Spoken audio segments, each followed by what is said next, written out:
वाहिगुरु जी का खालसा वाहिगुरु जी की फतेह। सत्संगियों, आज गुरु गोबिंद सिंह जी महाराज जी के दो सवैयों पर विचार करते हैं। ये दो सवैये अकाल उस्तत में आए हैं, जिनका क्रम है 87 और 88 छंद। ये सवैये के रूप में हैं। इन दो सवैयों में महाराज ने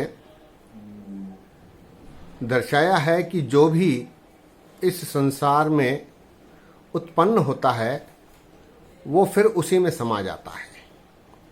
पहले सवैये में निर्जीव और दूसरे सवैये में जीव की तुलना गुरु गोबिंद सिंह जी महाराज ने इन दो सवैयों में की है। पहला सवैया है, जैसे एक आग ते कनु का कोट आग उठे, न्यारे न्यारे होए के फिर आग में मिलाएंगे। जैसे एक धूर ते अनेक धूर पूरत हैं, धूर के कनु का फेर धूर ही समाएंगे। जैसे एक नद ते तरंग कोट उपजत हैं, पान के तरंग सब पान ही कहाएंगे। तैसे विश्व रूप ते अभूत भूत प्रगट होए, ताहि ते उपज सब ताहि में समाहेंगे। निर्जीव वस्तुओं के बारे महाराज कह रहे हैं। जैसे एक आग ते कनु का कोट आग उठे, न्यारे न्यारे होए के फिर आग में मिलाएंगे। आग में लपटें ऊंची ऊंची उठती हैं, फिर वापस अनेक प्रकार के दृश्य उत्पन्न करके फिर वापस आग में ही मिल जाती है। न्यारे न्यारे होए के फिर आग में मिलाएंगे। जैसे एक धूर ते अनेक धूर पूरत हैं, धूर के कणों का फिर धूर ही समाएंगे। जैसे धूल के कण सारे सृष्टि में फैलते हैं, उड़ते हैं, लेकिन फिर अंततः फिर वो धूल में ही समा जाते हैं। जैसे एक धूर ते अनेक धूर पूरत हैं, धूर के कणों का फिर धूर ही समाएंगे। जैसे एक नद ते तरंग कोट उपजत हैं, पान के तरंग सब पान ही कहाएंगे। नदी की तरंगे ऊंची ऊंची उठती हैं, लेकिन फिर अंततः फिर वो पानी में ही समा जाती हैं। जैसे एक नद ते तरंग कोट उपजत हैं, पान के तरंग सब पान ही कहाएंगे। इस प्रकार महाराज कहते हैं, तैसे विश्व रूप ते अभूत भूत प्रगट होए, ताहि ते उपज सब ताहि में समाहेंगे। इस प्रकार सृष्टि में अभूत भूत प्रगट होए। अभूत भूत से तात्पर्य है जड़ और चेतन, निर्जीव सजीव। तैसे विश्व रूप ते अभूत भूत प्रगट होए, ताहि ते उपज सब ताहि में समाहेंगे।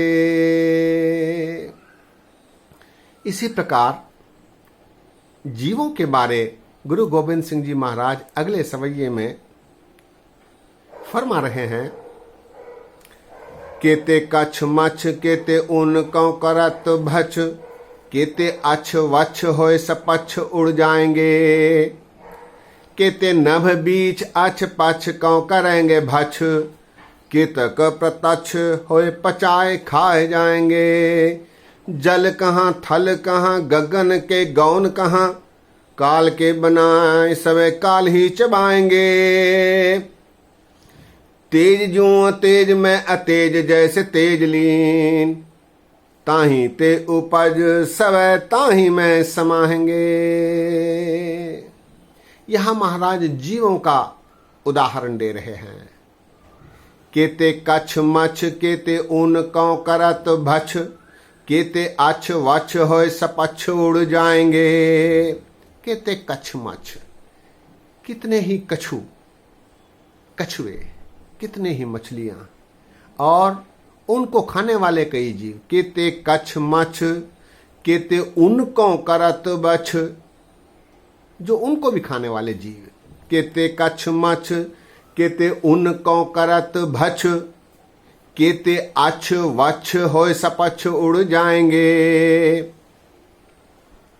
केते अछ वछ, अछ वछ से महाराज का तात्पर्य है एक ऐसा पंछी जिसे अनल कहा जाता है और उसकी मादा को मनल कहा जाता है। अनल मनल, इसका नाम महाराज ने दिया है अछ वछ।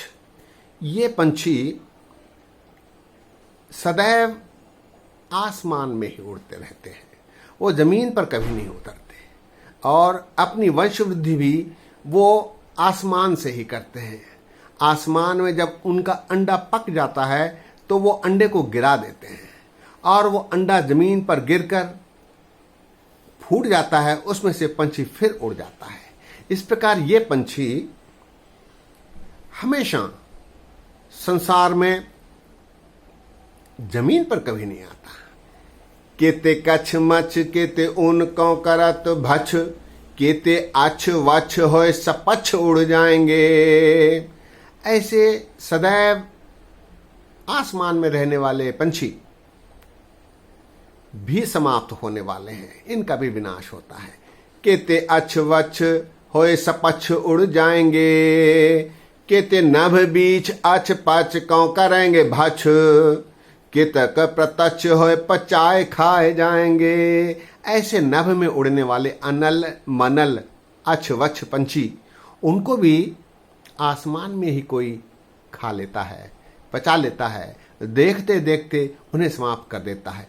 केते नभ बीच अछ पछ कौ करेंगे भछ, केतक प्रत्यक्ष होय पचाए खाए जाएंगे। प्रत्यक्ष रूप से लोग देखते ही रह जाते हैं और वो उन्हें खा जाते हैं। जल कहाँ थल कहाँ, गगन के गौन कहाँ, काल के बनाए सब काल ही चबाएंगे। महाराज कहते हैं जल में हो, थल में हो या आसमान में हो, हर जगह जो भी पैदा हुआ है उसे काल खा लेता है, ग्रसित कर लेता है। जल कहाँ थल कहाँ, गगन के गौन कहाँ, काल के बनाए सब काल ही चबाएंगे।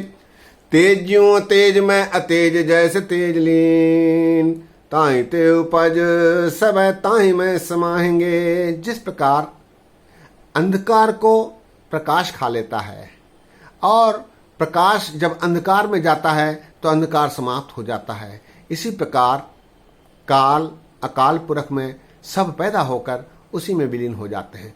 तेजियों अतेज में अतेज जैसे तेज लीन, ताई ते उपज सब ताही में समाएंगे।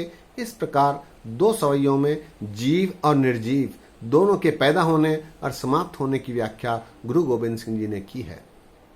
इतने वचन प्रवान करो, हो या गलतियां की माफी बख्शो। फतेह गजाओ। वाहिगुरु जी का खालसा, वाहिगुरु जी की फतेह।